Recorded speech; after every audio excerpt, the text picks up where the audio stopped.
Friday evening போல் husband மார்க்கெட்டுக்கு போயிட்டு வந்துட்டு கொஞ்சம் காய்கறிகள் அப்புறம் இறால் மட்டும் வாங்கிட்டு வந்திருந்தாங்க. கூடவே வரப்போ 2 பால் பாக்கெட் மட்டும் வாங்கிட்டு வர சொல்லியிருந்தேன்.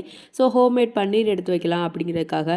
இதை அடிக்கடி நான் எடுத்து வச்சுருவேன், பட் வீடியோ ஷூட் பண்ணுறதில்ல. இன்றைக்கி வந்து ஷேர் பண்ணிடலாம் அப்படிங்கிறதுக்காக எடுத்து வச்சுருக்கேன். எப்பொழுதுமே பன்னீர்லாம் வீட்டில் செய்கிறீங்க அப்படின்னா பாக்கெட் பால்லே ப்ரிஃபர் பண்ணுங்கள். ஏன்னா வீட்டில் வந்துட்டு பால் ஊற்றுறாங்க அப்படின்னா அந்த பசும்பாலில் தண்ணி நிறையா சேர்த்துருப்பாங்க, நம்மளுக்கு அவ்வளோவா பன்னீர் வந்து கிடைக்காது.